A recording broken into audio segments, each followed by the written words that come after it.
If you go into the kitchen to cook a dish and the very first thing you get is a recipe, and you follow the recipe and you work with the recipe, eventually you'll master that dish. Once you've mastered it and made it a few times, you can make the dish over and over again and you'll remember the recipe. You don't have to keep going back to the recipe book. Now, if somebody says, boy, that's really delicious, you don't say, well, it's a miracle, like something out of voodoo. No, you just followed a proven recipe that had been worked out by people before you. And that's basically the secret of success.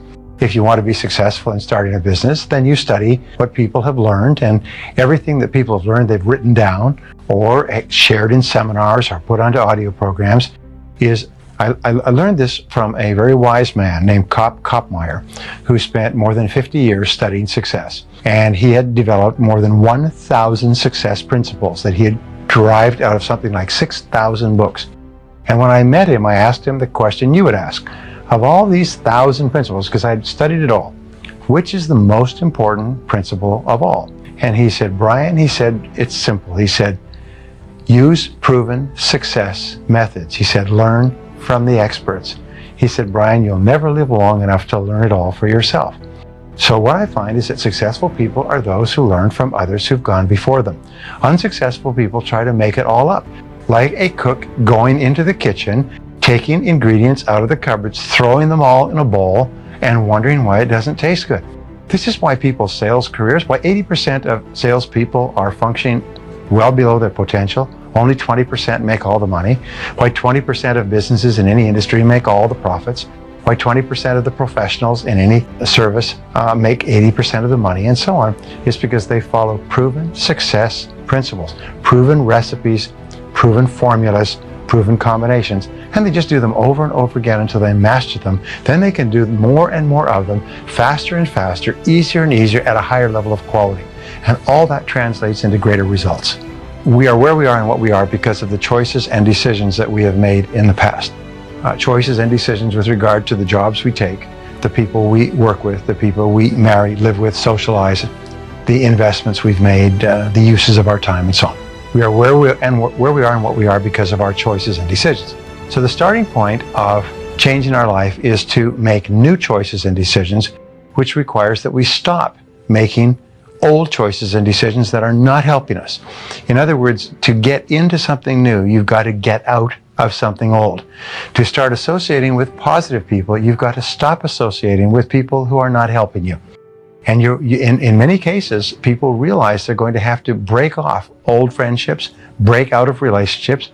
I've seen this happen countless of times. Quit jobs, stop associating with negative family members who are constantly critical.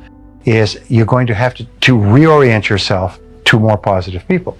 Now, the third principle that's so important is this, is that there's a law of attraction in the universe that says that you attract into your life people and circumstances in harmony with your own thinking. So if you start to read really good material, set goals, commit to your own personal development, strive to become good at what you're doing, listen to positive audio programs, associate with positive people like at this seminar, what happens is you set up a force field of energy that is invisible, but it attracts into your life people, circumstances, possibilities, opportunities that would not have been there in the absence of your own changed thinking. So all three conspire.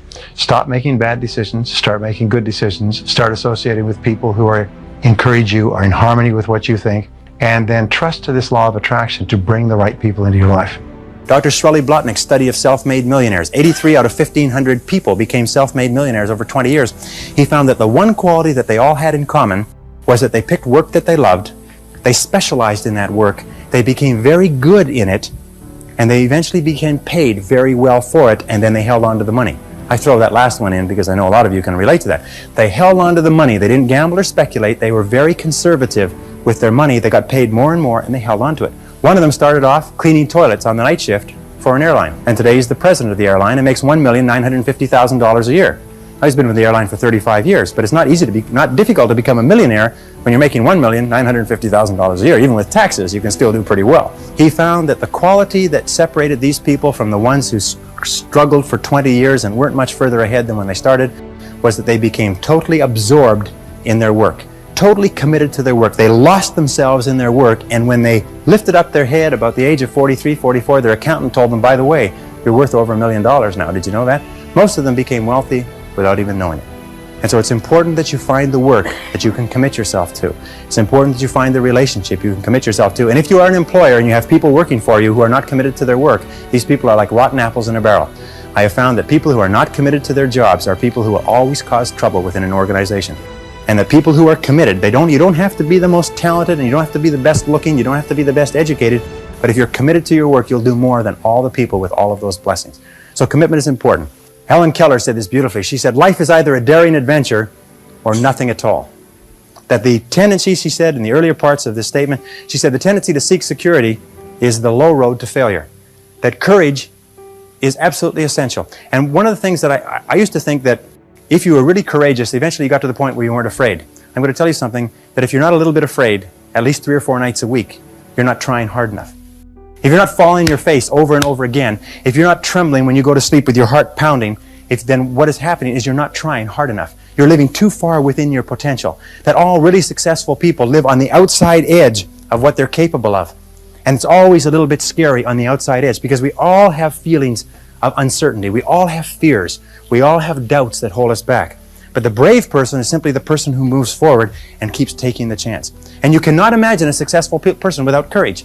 You cannot imagine a successful person without the courage to face and confront their fears and to move forward. I remember discovering something that was astonishing to me, and it was that your level of self-esteem or self-worth, your sense of personal value, the amount that you like yourself and respect yourself, determines the entire quality of your life. It determines the goals you set and how big they are. It determines how much you believe in yourself, which is how much you persist in your goals. It determines what you learn. It determines how much you like other people, how much they like you back. So the psychology of achievement is based around this concept that the more you do the things that make you feel good about yourself, which is setting goals, working toward them, treating people well, learning, taking good care of yourself, all the positive things that you do, raise your self-esteem, improve your self-image, improve the quality of your relationships with other people, and enable you to have a wonderful life. And that just set me off. I teach a program, it's an advanced coaching and mentoring program to business owners. And I tell them that if you come and work with me for 1 year, I will show you how to double your income and double your time off within 12 months. And then what I do is I front-end load the first day of coaching so that they double their income within 30 days. Everybody does it. It's very simple. I hand them out a spiral notebook, like a school notebook, and I say, what I'm going to ask you to do is I'm going to ask you to write down 10 goals that you'd like to accomplish in the next 12 months. Write them in the present tense as though they are already a reality. Not I will earn, but I earn. And then at the end of it, write by and have a due date. I earn this amount by this date. I weigh this number of kilos or pounds by this date. I achieve this goal by this date. Now, when you write it down, you engage in what is called a psychoneuromotor activity, which is a 50-cent word, as we say. It's a big word. But what it means is that you see it when you're writing it, you sub-vocalize when you are speaking, you kinesthetically write it, and by doing the handwriting, you actually program it into the hard drive of your subconscious mind. And I've had people do this exercise once, and a year later, they found that list of goals, and they were astonished to find that 8 of the 10 goals had been achieved. I spoke to a gentleman recently, remarkable story. He said, after he had gone through my seminar, he heard me say, write down 101 goals that you want to accomplish in your lifetime. Well, he was about 24, he was struggling, he was poor, he had a used car, no money, unmarried, single, so on. So he went home that weekend, he got a spiral notebook, he wrote down 101 goals. Now 12 years later, I'm coming back to the same city, Atlanta, Georgia. And so he came to my seminar, and he said, I have to talk to you. He said, because 2 weeks ago, I was going through my papers, and I found that notebook. And I said, there's that notebook I wrote so many years ago. And he took it out, and he said, I wonder how I did. And so he began looking, and he took out a pen, and he began ticking off the 101 goals. So, yes, I achieved that, and I achieved that, and I achieved that. He said, Brian, and he started to cry. He started to shake. He said, Brian, I had achieved all 101 goals in 12 years. One of my goals was to marry a beautiful woman, which I did. To have children, which I do.